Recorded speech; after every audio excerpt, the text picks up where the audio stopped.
Hello hello everyone. आप सभी कैसे हैं? मैं उम्मीद करता हूँ आप सभी ठीक होंगे। ये ईवीएस का पार्ट 2 है। पार्ट 1 पहले पर्यावरण अध्ययन 2 भाग में अपलोड किया गया है। आप लोग 2 पार्ट देख सकते हैं। ये अध्याय 2 है सजीव का। देखते हैं और शुरू करते हैं। पहले क्वेश्चन, उसके बाद पहले पढ़ेंगे, उसके बाद क्वेश्चन आंसर करेंगे। आपका क्या है देखते हैं। अध्याय 2 सजीव। ठीक है, लाइक एंड सब्सक्राइब कर लीजिएगा, ये आपका अपना चैनल है। चलते हैं, देखते हैं। करें, हम अपने आसपास बहुत सी वस्तुओं को, जैसे जानवर, वृक्ष, बॉस, कीड़े मकोड़े, पक्षी, बादल, ट्रक इत्यादि को देखते हैं। इनमें से बहुत सी वस्तुएं सजीव है एवं बहुत सी वस्तुएं निर्जीव है। जानवर, वृक्ष, कीड़े मकोड़े इत्यादि सजीव हैं, यानी जिसमें जान होती है, वृद्धि कर सकते हैं, गति कर सकते हैं, उत्सर्जन कर सकते हैं, अब उद्दीपन कर सकते हैं, उनकी मृत्यु होती है। ये सब क्या होते हैं? ये सब सजीव होते हैं। बस, बादल, ट्रक इत्यादि निर्जीव वस्तुएं हैं। हमें पता है कि जानवर, मनुष्य, पेड़ पौधे एवं सूक्ष्म जीव सजीव है, परंतु यह प्रश्न है कि हमें कैसे पता चलता है कि कोई वस्तु सजीव है या निर्जीव। ठीक है, सजीव वस्तुओं में कुछ विशेषताएं, विशेष लक्षण होते हैं जो निर्जीव वस्तु से उन्हें अलग करती है। कह रहे जो निर्जीव वस्तु से उन्हें अलग करते हैं सभी सजीव वस्तुओं में पाए जाने वाले कुछ विशेष लक्षण। अब विशेष लक्षण कौन कौन है देखेंगे। विशेष लक्षण कह रहे सभी सजीवों में उत्सर्जन होता है। तो भोजन से ऊर्जा प्राप्त करने की प्रक्रिया के दौरान सजीव में कुछ अवशिष्ट पदार्थ उत्पन्न होते हैं जो सजीवों के लिए हानिकारक होते हैं। अतः इन अवशिष्ट पदार्थों का सजीवों के शरीर से निकालना आवश्यक होता है। जिस प्रक्रिया द्वारा सजीव अपने शरीर से अवशिष्ट पदार्थों को बाहर निकालते हैं उन्हें उत्सर्जन कहते हैं। जैसे कि जंतुओं में अवशिष्ट पदार्थों का उत्सर्जन मुख्य रूप से मूत्र एवं मल के रूप में होता है। जंतुओं में मुख्य अंग वृक्क है। जंतु अपने श्वास अंगों के द्वारा भी अवशिष्ट गैसों को बाहर निकालते हैं। मनुष्य का पसीना भी एक प्रकार का अवशिष्ट पदार्थ है जो अपनी त्वचा से बाहर निकालते हैं। पक्षी जो होता है, पक्षी बीट के रूप में अवशिष्ट पदार्थ बाहर निकालते हैं। और पौधों में हानिकारक पदार्थ उत्पन्न होते हैं। पौधे इन अवशिष्ट पदार्थों को या स्राव के रूप में या अलग अंगों के द्वारा गैसों के आदान प्रदान में करते हैं, बाहर निकालते हैं, या इन पदार्थों को ऐसे भागों में इकट्ठा कर लेते हैं जिनको उनसे हानि न हो। सभी सजीव उद्दीपन के प्रति अनुक्रिया करते हैं। देखते हैं अनुक्रिया क्या है। तो हमारे आसपास वाले परिवर्तन जो किसी सजीव के प्रति क्रिया करते हैं, क्रिया करने के लिए प्रेरित करते हैं, उद्दीपन कहलाता है। हमारे आसपास में जो भी परिवर्तन में किसी सजीव को प्रति क्रिया करने के लिए प्रेरित करते हैं, उद्दीपन कहलाता है। जो प्रतिक्रिया सजीव परिवर्तन के प्रति क्या होता है उसे ही अनुक्रिया कहते हैं। यानी जो प्रतिक्रिया सजीव परिवर्तन के प्रति करते हैं उसे अनुक्रिया कहते हैं। अब इसके उदाहरण देखते हैं। जब हम गर्म वस्तु को छूते हैं तब हम एकदम अपना हाथ पीछे खींच लेते हैं। कॉकरोच रोशनी देखकर छिप जाता है। अपने मनपसंद व्यंजन को देखकर हमारे मुंह में पानी आ जाता है। गर्म वस्तु, रोशनी, मनपसंद, सूरज का छिपना, ये जबकि अनुक्रिया है। हाथ पीछे खींचना, कॉकरोच का छिपना, मुंह में पानी आना, फूल का बंद हो जाना, पत्तियों को सिकुड़ना, ये सब क्या है? अनुक्रिया है। ठीक है।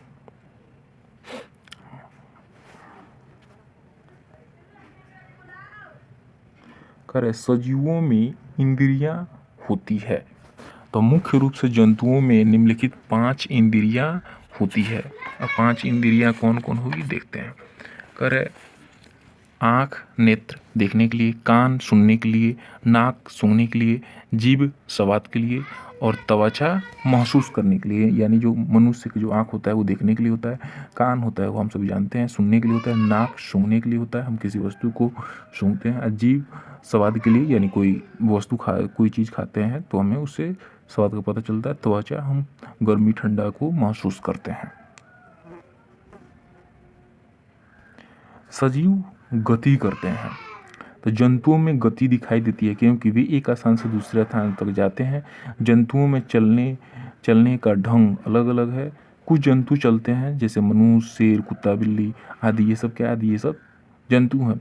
इन जानवरों को अलग अलग गतियों के लिए उनकी अस्थियां में अनेक प्रकार की संधियां होती है। मनुष्य में पाई जाने वाली कुछ संधियां भी हैं जैसे कंदुकलिका संधि, हिज कब्जा संधि, अचल संधि या ध्रुवा या खूंटी संधि। संधि किसे कहते हैं? जब दो या दो से अधिक अस्थियां हड्डी आपस में जुड़ती है उसको हम संधि कहते हैं। तो संधि आदि दिमाग में याद रखिएगा। संधि जब दो या दो से अधिक अस्थियां यानी हड्डी आपस में जुड़ती है उस जगह को हम संधि कहते हैं। मनुष्य में एक वयस्क मनुष्य में 206 हड्डियां या अस्थियां पाई जाती है।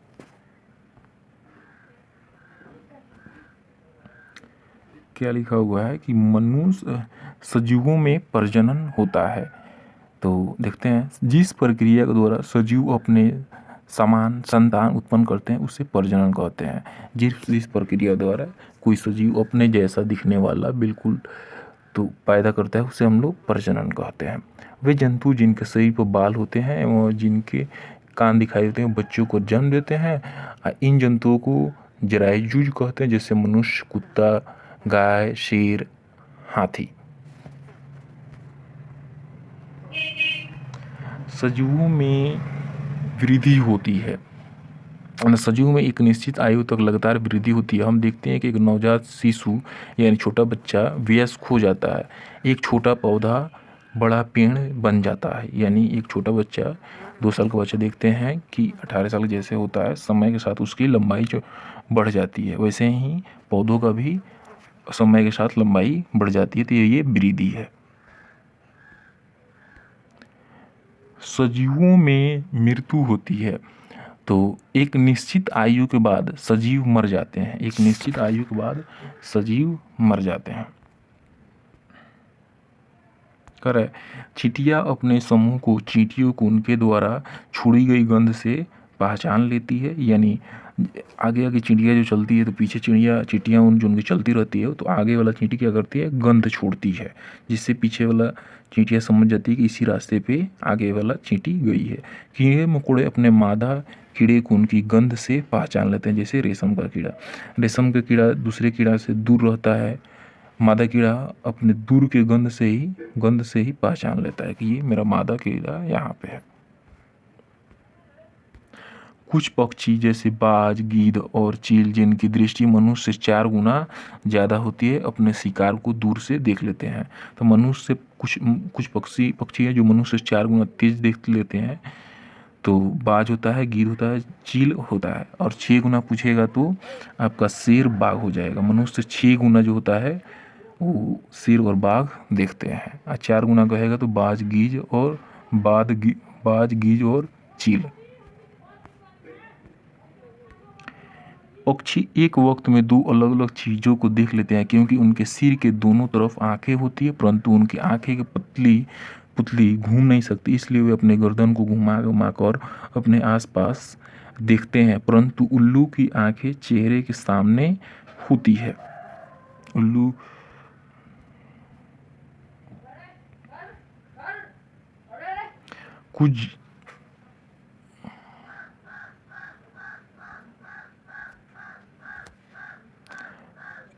कुछ जानवर के कान बाहर दिखाई देते हैं परंतु कुछ के नहीं। हाथी अपने कान को सुनने के अलावा हवा भी कर सकता है।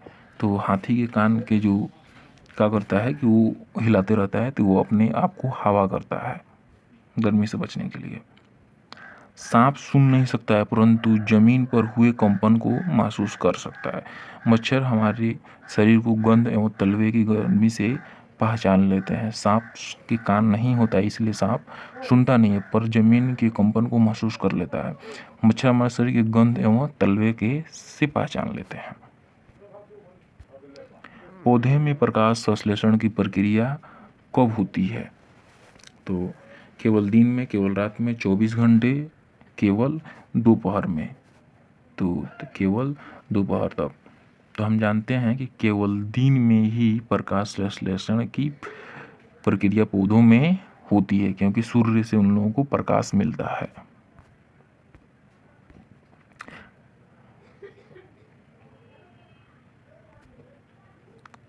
निम्न में कौन सा जीव केवल काला और सफ़ेद में ही देख पाता है? तो बहुत से कुछ ऐसे भी पक्षी हैं जो रात में सफ़ेद और काला में ही देख पाते हैं। तो उल्लू भी वही है, केवल काला और सफ़ेद में दिखता है, और रैकून भी काला और सफ़ेद में ही दिखता है। यानी इसका आंसर 2 हो जाएगा, दोनों रात में काला और सफ़ेद में ही देखते हैं। कुछ जीवों का अवलोकन करने पर यह पाया गया है कि वो अपने समूह को जीवों को उनके गंध से पहचान लेते हैं। उसमें रेशम का कीड़ा भी है। रेशम का कीड़ा निम्न में से किसको उनकी गंध से पहचान लेता है? तो अभी आपको पढ़ाया गया है कि मादा को रेशम का कीड़ा दूर रहता है, पर उसके मादा जो साथी होता है वो दूर से ही उसको और उसके गंध से उसको पहचान लेता है कि मादा साथी यहाँ पर है। निम्न में से कौन सा स्तनधारी है? तो चमगादड़, हेल, सील, उपरोक्त सभी। तो हम जानते हैं कि चमगादड़ भी स्तनधारी है, हेल भी स्तनधारी है, सील भी स्तनधारी है, यानी उपरोक्त सभी इसका आंसर हो जाएगा।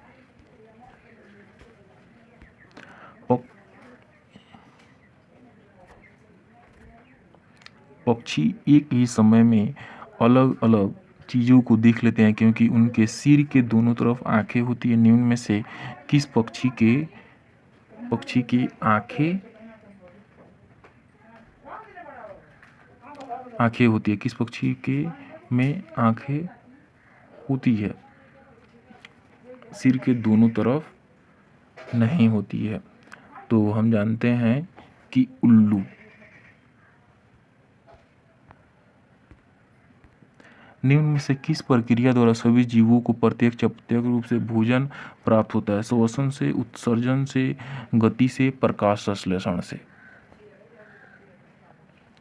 तो प्रकाश संश्लेषण से अप्रत्यक्ष रूप से या प्रत्यक्ष रूप से ग्रहण करते हैं सभी जीव।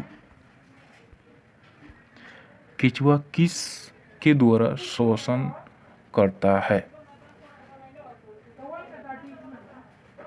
तो केंचुआ अपना त्वचा से श्वसन की क्रिया करता है।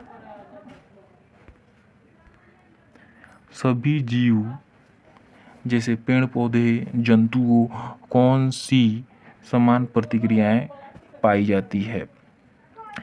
तो वृद्धि एवं संश्लेषण, प्रजनन एवं श्वसन, प्रजनन एवं अनुकूलन। तो 8 का आपका प्रजनन एवं श्वसन हो जाएगा। सभी जीव, पेड़ पौधे, जंतुओं में कौन सी समान प्रतिक्रिया, यानी एक समान जंतुओं में और पेड़ पौधों में क्या उभयनिष्ठ है, क्या एक जैसा है? तो प्रजनन और श्वसन।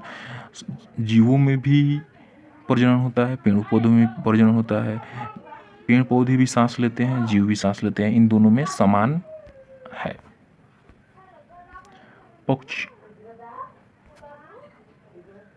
पक्षियों की आंखें मोटी होती है, पंखों से ढकी होती है, चारों तरफ से घूम सकती है, स्थिर रहती है। तो स्थिर रहती है। पक्षियों की आंखें कैसी रहती है? पक्षियों की आंखें बिल्कुल स्थिर रहती है। कराए हिंज संधि कहाँ पाई जाती है? तो कोहनी और घुटनों में, सिर और गर्दन में, कंधे और कूल्हे में, सिर में। तो हम जानते हैं कि कोहनी और घुटनों में हिंज संधि पाई जाती है।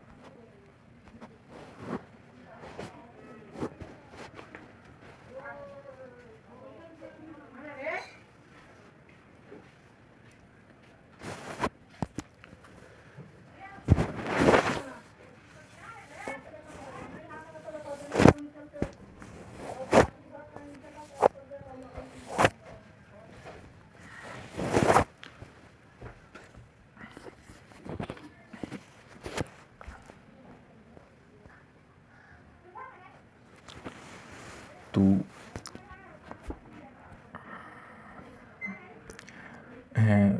प्रकृति में ऑक्सीजन का प्रमुख स्रोत है। तो CG टेट 2011 में ये क्वेश्चन पूछा गया कि प्रकृति में ऑक्सीजन का प्रमुख स्रोत क्या है। तो हरे पौधे हैं प्रकृति में ऑक्सीजन का मुख्य स्रोत। समुद्री जल नहीं होगा, वर्षा जल नहीं होगा, इससे हमको ऑक्सीजन नहीं मिलता है। पर्यावरण से नहीं होगा, यहाँ पर हरे पेड़ पौधे परफेक्ट आंसर है। ये प्रकृति में ऑक्सीजन का प्रमुख स्रोत कौन है, तो हरे पेड़ पौधे। ये CG टेट 2011 में क्वेश्चन पूछा गया है। चमगादड़ और स्तनधारी है क्योंकि वह उड़ता है, क्षत्रिचर है, शाकाहारी है, बच्चे देता है। तो चमगादड़ हम जानते हैं कि चमगादड़ क्या है, चमगादड़ बच्चे देता है, बिल्कुल राइट आंसर। ये यूपी टेट 2013 में पूछा गया, यूपी टेट जून 2013 में पूछा गया था कि चमगादड़ और स्तनधारी है क्योंकि उड़ता है, रात्रिचर है, शाकाहारी है, बच्चे देता है। तो ये बच्चे देता है। प्रकाश संश्लेषण की क्रिया में हरे पेड़ पौधे द्वारा बाहर निकलने वाली गैसें हैं कार्बन डाइऑक्साइड, नाइट्रोजन, ऑक्सीजन, इनमें से कोई नहीं। ये क्वेश्चन आपको यूपी टेट 2013 में नवंबर में पूछा गया है, नवंबर में। इससे पहले बताया हूँ जून का था यूपी टेट का, ये जो 2013 का है। तो हम जानते हैं कि पेड़ पौधे क्या करते हैं, प्रकाश संश्लेषण की क्रिया के दौरान हर पेड़ पौधे बाहर जो निकालते हैं वो गैस रहती है, वो ऑक्सीजन गैस रहती है जो हम उपयोग करते हैं। कर निम्नलिखित में से कौन सा कथन सही है, मनुष्य व पौधे के द्वारा ऑक्सीजन वो कार्बन डाइऑक्साइड का निष्कासन, मनुष्य ऑक्सीजन वो कार्बन डाइऑक्साइड दोनों का निष्कासन करता है, पौधे ऑक्सीजन और कार्बन डाइऑक्साइड दोनों का निष्कासन करते हैं, इनमें से कोई नहीं। तो क्वेश्चन थोड़ा सा कॉम्प्लिकेटेड हो गया है, टाइपिंग में मिस्टेक हो गया है। तो ये आपका सी जो आपका है पौधे, ये वाला पौधे ऑक्सीजन और कार्बन डाइऑक्साइड दोनों का निष्कासन करते हैं। चलिए देखते हैं। और नीचे दिए गए जीवों को समूह में किनकी दृष्टि श्रेष्ठ होती है, मनुष्य की तुलना में 4 गुनी अधिक होती है। आपको पढ़ाया गया था, ये क्वेश्चन सी टेट 2016 में पूछा गया है। तो बताया था चील, गरुड़ और गिद्ध ये क्या करते हैं, मनुष्य से 4 गुना अधिक तेज देख सकते हैं। ये सी टेट 2016 में सितंबर वाला में सी टेट में पूछा गया था। जब कोई सपेरा अपने वाद्य यंत्र बीन को बजाता है तो सांप उसकी ध्वनि पर अपने सिर को इधर उधर घुमाता है। आपके विचार से सांप वाद्य यंत्र के प्रति अनुक्रिया कैसे करता है, तो उस वाद्य यंत्र द्वारा उत्पन्न कंपनों के ध्वनि के प्रति अनुक्रिया करता है। उस वाद्य यंत्र को सूंघ कर, उस वाद्य यंत्र को ध्वनि को सुनकर, उस वाद्य ध्वनि को गति को देख कर। तो ये आपका तो बिल्कुल नहीं हो, क्योंकि सांप का कान जानते हैं कि हम सभी नहीं होता है, वो सूंघने तो जाएगा नहीं, दूर से अगर बजाया जा रहा होगा तो। अब तो देखने नहीं जा रहा है कितना गति हो रहा है, कितना गति नहीं हो रहा है। तो आपका यही होगा कि उस वाद्य यंत्र द्वारा उत्पन्न कंपनों को प्रति अनुक्रिया करता है, यानी वो क्या करता है कि धरती के कंपन को महसूस कर लेता है। यदि हम पक्षियों को अवलोकन करते हैं तो हम ये पाते हैं कि अधिकांश पक्षी अपने गर्दन को अत्यधिक हिलाते हैं। इसका कारण है कि ये क्वेश्चन सी टेट 2016 में पूछा गया था।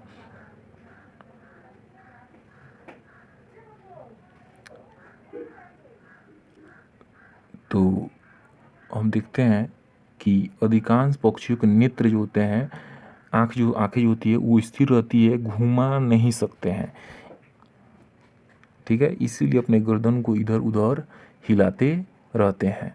ये क्वेश्चन आपको पूछा गया है एग्जाम में पहले।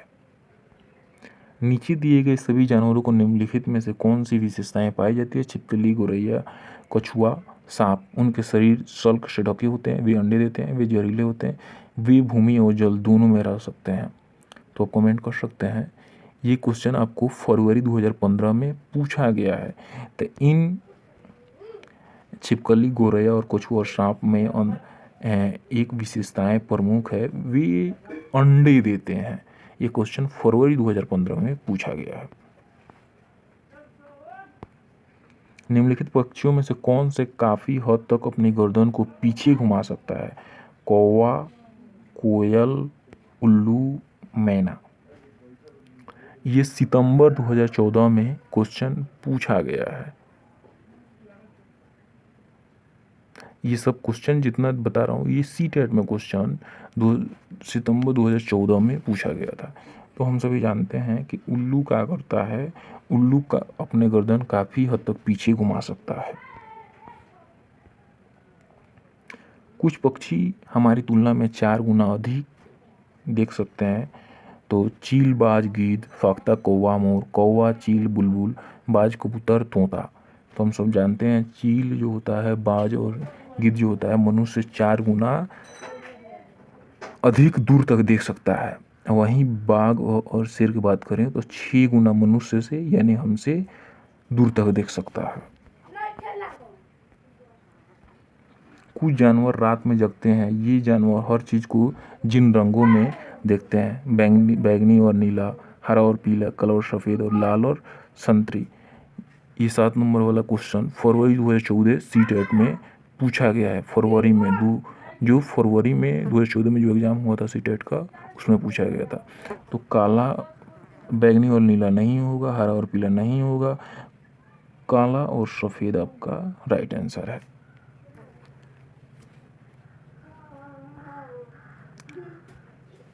हाय डियर, आप सभी के लिए मैं बहुत मेहनत करता हूँ टाइप करने के लिए, इसलिए आप लाइक एंड सब्सक्राइब करना ना भूलिएगा। लाइक कीजिएगा तो मेरा मोटिवेट बढ़ेगा, और सब्सक्राइब कीजिएगा तो चैनल को आपको बेल आइकन भी प्रेस कर लीजिएगा। जब हम वीडियो डालेंगे तो आपको वीडियो तुरंत मिल जाएगा। चलिए, थैंक्स। देखते हैं आगे वाला क्वेश्चन। कह रहा है 9 रात में जागने वाले जानवर हर चीज़ को हर रंग में देख सकते हैं, केवल काला और सफ़ेद में ही देख सकते हैं, केवल हरे रंग में ही देख सकते हैं, केवल लाल रंग में देख सकते हैं। तो 9 नंबर क्वेश्चन सितंबर 2014 में पूछा गया था। तो जुलाई 2013 में सीटेट में ये क्वेश्चन पूछा गया है। तो केवल काला और सफ़ेद, रात में जितने भी जानवर जागते हैं वो काला और सफ़ेद में ही देखते हैं। हाँ,